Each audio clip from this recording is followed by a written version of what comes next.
भले ही कोरोना काल से पहले आप ये नहीं जानते होंगे कि विश्व स्वास्थ्य संगठन यानी WHO के महानिदेशक कौन है, लेकिन कोरोना काल में तो इनका जिक्र हर जगह हुआ।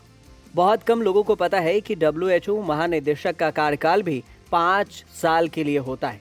लेकिन अब दोबारा 5 साल के दूसरे कार्यकाल की संयुक्त राष्ट्र स्वास्थ्य एजेंसी के सदस्य देशों ने WHO के महानिदेशक के रूप में टेड्रोस अधनोम घेब्रेयेसस को चुना है। कोरोना वायरस महामारी से निपटने के लिए मौजूदा कठिनाइयों के बीच किसी अन्य उम्मीदवार ने इस पद के लिए टेड्रोस को चुनौती नहीं दी। इस दौरान WHO के एक अन्य अधिकारी ने कमरे में मौजूद सभी से खड़े होने और उनकी सराहना करने के लिए कहा। उसके बाद टेड्रोस ने भी वहां मौजूद लोगों को अभिवादन किया।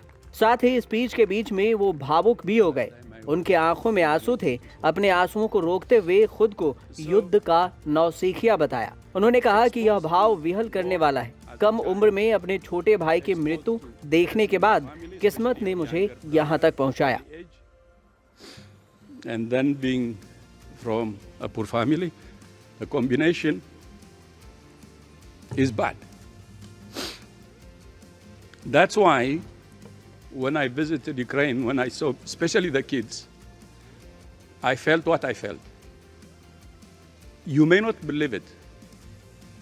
When I see the kids, it was the image from more than 50 years ago that came to my mind, so visible, so haunting. The smell of war, the sound of war. आपको बता दें कि Ethiopia के मंत्री रहे Tedros ने वैश्विक स्तर पर कोविड-19 से निपटने के लिए विश्व स्वास्थ्य संगठन का अपने प्रबंधन कौशल से नेतृत्व किया और कभी-कभी इसके कई गलत कदमों पर आलोचना का भी सामना किया। वह एजेंसी का नेतृत्व करने वाले पहले अफ्रीकी हैं और एकमात्र महानिदेशक हैं जो डॉक्टर नहीं हैं। टेड्रोस के नेतृत्व में संयुक्त राष्ट्र की स्वास्थ्य एजेंसी चीन सहित कई देशों को उनकी गलतियों के लिए रोकने में विफल रही।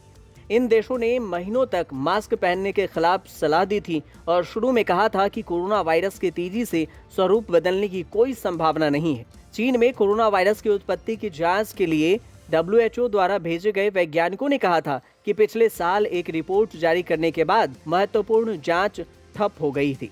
यहाँ तक कि टेड्रोस ने भी स्वीकार किया था कि रिपोर्ट में प्रयोगशाला से वायरस के प्रसार की आशंका से इनकार करने में जल्दबाजी की गई थी। दुनिया में कोविड-19 रोधी टीकों की सीमित आपूर्ति और टीकों की जमाखोरी के लिए टेड्रोस ने अक्सर अमीर देशों को निशाना बनाया है और इस बात पर जोर भी दिया कि दवा कंपनियां अपनी दवा गरीबों को उपलब्ध कराने के लिए पर्याप्त कदम नहीं उठा रही है।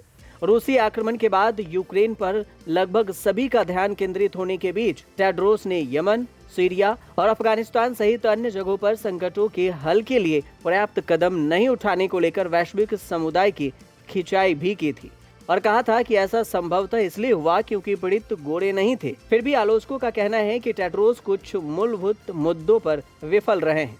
ब्यूरो रिपोर्ट, न्यूज़ तक।